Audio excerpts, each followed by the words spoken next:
Não é o Faustino que vai começar, aí depois a gente fala que deve encerrar. Mas ninguém vai me apresentar? Eu vou entrar do nada falando? É, Pode entrar. vai lá, professora Patrícia. Apresenta o Tá Faustino. bem. Bom, ok. Bem, gostaria de, então, já caminhando para o final, né, do nosso evento hoje, mais uma vez agradecer a todos, mas nós temos, né, a fala do convidado, de Francisco Faustino Eu vou entrar Pinto. do nada falando? Pode entrar. Vai lá, professora Patrícia. Apresenta o Tá Faustino. bem. Bom, Faustino. Bem, gostaria de, então, já caminhando para o final, né, do nosso não temos, né, a fala do convidado.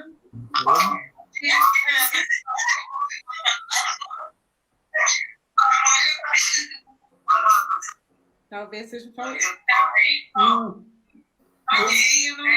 Bom, Faustino, então você está com a palavra. Caminhando para o final. Ainda tem um delay.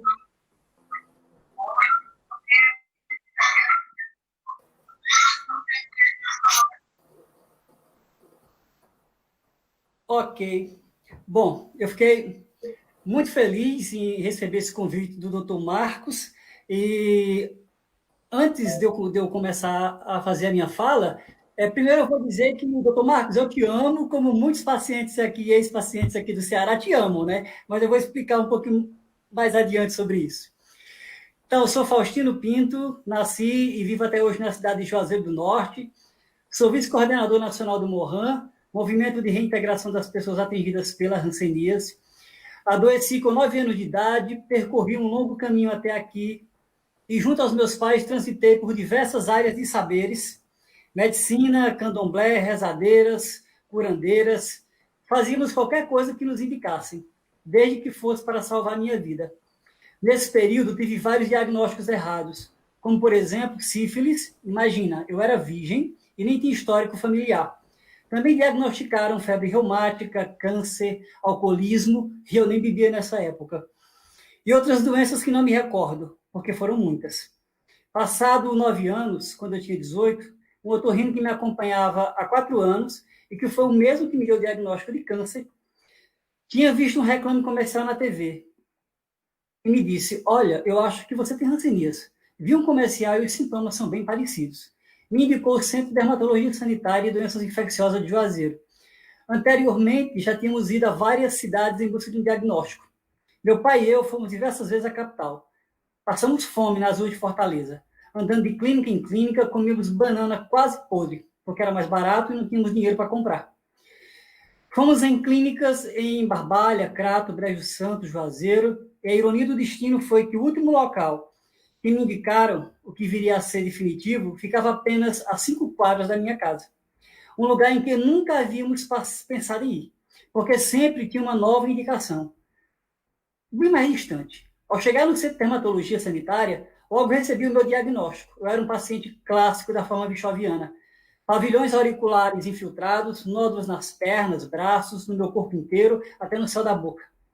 Pé caído, nervos espessados, desabamento da pirâmide nasal, um desvio de septo. Inchaço nos pés e mãos, mas ao final, eu aos 18 anos, finalmente tinha um diagnóstico. Fiquei primeiro feliz, e depois triste com tudo que me deparei naquele centro de saúde. Falta de empatia, grosserias, preconceito, discriminação. Aquele ambiente só possuía a cura bacteriológica, nada mais. O ano era 1989. Todos nós tínhamos o mesmo tratamento desumano. Lógico que não era por todos os profissionais, mas era 90%. Eu tinha índice bacilar 6 e tratei por 5 longos anos. Foi lá também que eu ouvi a pior das mentiras que você pode escutar no serviço público. Alguém olhou para mim e disse, olha, rapaz, você precisa se informar mais e começar a lutar pelos seus direitos. Se o sistema não te trata bem, você tem que reagir. Eu era uma criança com 18 anos, porque eu nunca consegui viver minha infância e adolescência plenamente, por conta da doença. Na minha inocência, comecei a pegar tudo que via sobre hanseníase e direitos e comecei a ler. Todos os eventos, estudo de casos, treinamentos, eu pedi ao programa estadual de hanseníase para participar. Entrei no MORHAN e comecei a denunciar os abusos que presenciava. Até cheguei a brigar com os funcionários, defendendo aqueles que não tinham coragem. Não tinha medo. Mas nesse período fui ameaçado, hostilizado, perseguido, vítima de uma campanha contra mim em todo o município. Então, realmente vi que aquele estímulo ao empoderamento era, na verdade, uma falácia. Muitos nos falam essas coisas, mas não querem realmente ouvir a verdade sobre o tipo de serviço que prestam à população ou a forma desumana como tratam os pacientes. Mas eu queria mudar aquele lugar e a realidade que aquelas pessoas vivenciavam todos os dias. Sabendo que esse era meu papel enquanto militante de um movimento, precisava colaborar mais. Então, por 10 anos, atuei nas dependências do Centro de Saúde com apoio financeiro de uma instituição inglesa chamada The Leprosy Relief Association. Contribuí com o meu trabalho voluntário, fazendo curativos, porque a gente costumava ouvir: não vou ser manicure de leproso. Por isso decidi eu mesmo fazer os curativos dos iguais. Tomei para mim essa responsabilidade frente aos limites impostos pelo preconceito, mesmo dentro de um centro de saúde, que deveria ser um lugar de cuidado. Fui treinado e comecei a comprar material de curativo com recurso do projeto. Eu queria mudar aquilo por dentro, e a única forma era estando lá, levando mais informações para os usuários, para que se empoderassem também. Então aconteceu.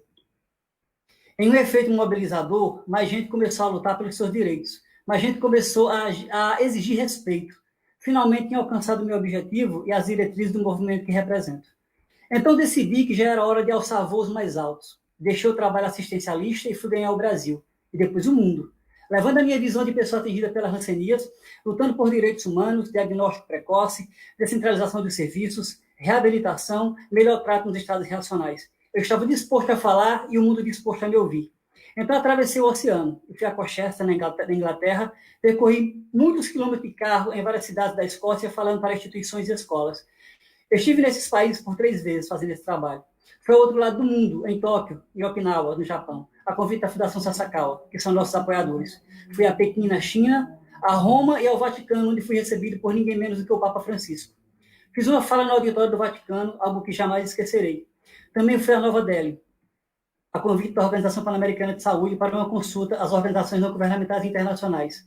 E no ano seguinte, voltei a convite da Fundação Sasakawa e da DPI para o apelo global das rancenias. Também fui a Hyderabad, Índia, apresentar o trabalho do Mohan no Congresso Internacional. Fiz parte de uma exposição de fotografias na sede da ONU nos Estados Unidos, em Nova York, onde fomos recebidos por Kofi Annan. Em 2019, fui às Filipinas participar do Fórum Internacional de Pessoas Atingidas pelas Rancenias, onde fiz falas, e no mesmo ano, a convite da doutora Alice Cruz, relatora especial de Direitos Humanos das Pessoas Atingidas pelas Rancenias e seus familiares, estive na sede da ONU, em Genebra, onde fui o primeiro brasileiro atingido pelas rancenias a ser ouvido pelas Nações Unidas. Em 29 de outubro de 2020, fui convidado pela OMS para falar sobre estigma nas rancenias em sua consulta pública para a estratégia de eliminação da doença para os anos de 2021 a 2030. Fiz esse resgate histórico porque a memória importa, mas também para poder chegar no seguinte ponto. Em todos esses lugares que eu fui, falei livremente. Ninguém quis me calar ou tentar mudar o que havia escrito, como já tentaram diversas vezes no Brasil, no meu próprio país. Antes de ir à ONU, recebi vários e-mails pedindo meu discurso. Ignorei. Ao chegar em Genebra, no dia do evento, descobri que quem estava pedindo a minha fala era um membro do meu país. Me chamaram numa sala na sede da ONU e pediram meu discurso. E eu disse, não. Vocês vão ver quando eu apresentar. Me perguntaram se eu tinha certeza do que ia falar. Eu respondi que sim. A embaixadora que pediu meu discurso acabou não indo ao evento. Enviou uma representante que, ao final, me parabenizou pelo discurso e ainda me deu razão.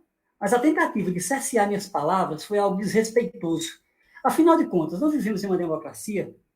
No mesmo dia, eu falei sobre a polêmica em relação à terminologia, lepra versus rancenismo. Os embaixadores presentes disseram que queriam ouvir mais sobre o tema. Então, fiz outra fala, que ecoou pelo mundo. Uma discussão que, felizmente, está crescendo. Esse ano, as doutoras Patrícia Depps e Alice Cruz escreveram um artigo para a revista internacional The Lancet sobre lepra versus rancenias, no qual contribuí, como ela citou anteriormente. Depois disso, viramos um trio em busca de mudar o mundo. Outra atenção. Já que no Brasil é lei o uso da terminologia rancenias, mas isso não é assim fora daqui. Para nós, pessoas atingidas pelas rancenias, o termo não tem tanto a ver com a pessoa do Dr. Hansen, e sim com a busca por uma palavra digna e respeitosa para se referir às pessoas acometidas por essa doença. Tenho tentado fazer a minha parte como contribuição à história das rancenias ao longo de mais de 20 anos, seja levando conforto às pessoas atingidas, seja promovendo eventos de treinamentos, seminários, oficinas de educação em saúde, palestras ou até financeiramente, conquistando doadores para a causa através da minha história contada lá fora. Um dos meus maiores orgulhos no Ceará foi um documentário da BBC de Londres, para um programa chamado Blue Peter, que contou com a participação de pessoas da Índia, África e do Brasil, e tive a honra de ser um dos principais protagonistas. Esse documentário arrecadou na Europa em torno de 5 milhões de dólares, viabilizando uma grande quantidade de projetos no mundo, inclusive a reforma e construção do anexo do Centro de Saúde Dona Libânia em Fortaleza. Por que falar de tudo isso? Porque muitas barreiras ainda são impostas a nós, pessoas atingidas pela hanseníase. Vencer esse meio é para poucos. E só alguns têm a coragem e as oportunidades para enfrentar o sistema e tentar provocar mudanças significativas na vida das pessoas. Entendo aqueles que não têm coragem, não têm força, porque essa doença fragiliza muito o indivíduo. Desencadeia depressão, ansiedade, baixa autoestima, problemas familiares e sociais, como preconceito, discriminação e estigma. Isso tudo é advindo de um conjunto de problemas no sistema de saúde, desde a dificuldade de acesso ao diagnóstico precoce, o diagnóstico tardio, profissionais que atendem mal, que não escutam, que não sabem fazer um diagnóstico.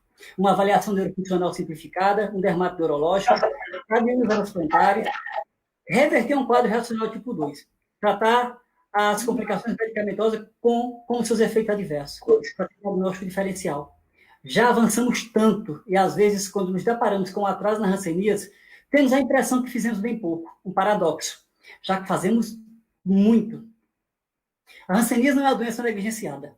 Quem vive nesse universo sabe do que estou falando. Temos inúmeras iniciativas. As pessoas que acabam sendo negligenciadas nesse processo. O sistema nem se dá conta do sofrimento real dessas pessoas. É preciso escutá-las, mas sem julgamentos, tendo empatia e assumindo que elas não estão erradas em reclamar. O sistema que falhou e falha com elas. Pensem em tudo isso que falei e reflitam. Não estou julgando ninguém, lhes trouxe verdades. Minhas verdades, que vi e vivi. Não trago verdades absolutas, nem generalizo, porque ainda temos poucos que realmente amam trabalhar com essa patologia. São poucos, mas necessários à construção de um mundo livre de hanseníase, com dignidade e respeito. Gostaríamos que tivéssemos mais profissionais engajados, comprometidos e que amem esse trabalho. E por isso, trago duas inspirações do meu Cariri. Não poderia terminar meu relato sem falar deles. Duas pessoas importantes para mim na região. Um me salvou da morte e o outro me socorre nas horas difíceis. Parece exagero, né? Mas juro que não é. Acompanhe comigo a história. Estava à beira da morte com um quadro reacional tipo 2, com muitas dores, inchado dos pés à cabeça. Perdi o movimento do corpo. Gritava desesperadamente pedindo a Deus para que me tirassem a vida. Porque eu não aguentava mais tantas dores e sofrimento. Já estava sem forças, quando colocaram uma vela em minha mão. Mas aí tiveram a ideia de ligar para o Dr. Marcos Cunha. E me levaram de ambulância para o posto da Grota da cidade do Crato. Fui colocado no corredor, porque era estreito, e a maca não entrava. Todas as pessoas que estavam no posto me cercaram. Ao ouvir o barulho do tumulto, o Dr. Marcos apareceu constrangido com a situação e disse: levem-no para a minha área, na neurologia. Assim que acabou o atendimento, vou vê-lo. Ao chegar no Hospital São Francisco, me colocaram no isolamento. Olhei para o lado de um senhor todo deformado. Foi quando vi algo que só tinha visto em livros. O Dr. Marcos chegou me procurando e não me encontrou. Perguntou onde eu estava e pediu para me tirarem de onde haviam me colocado, recomendando que evitassem falar do meu diagnóstico, pois queria me proteger. Eu era jovem. Passei 30 dias hospitalizados. Meu pai foi maravilhoso comigo, me dava banho, comida, eu trocava minhas roupas, porque eu não conseguia fazer sozinho. Um dia, uma enfermeira entrou no quarto e nos relatou tudo isso que eu falei acima. Eu fiquei emocionado e meu pai também. No dia da aula, o Dr. Marcos me disse: quero lhe acompanhar na minha clínica. Meu pai me olhou com os olhos arregalados e eu entendi a mensagem. Então respondi: Dr. Marcos, nós não temos dinheiro para pagar uma consulta particular. Eu não vou poder ir. Então ele enfatizou: não se preocupe com isso, só vá. Meu pai e eu passamos mais de um ano indo para a clínica. Nunca pagamos uma consulta.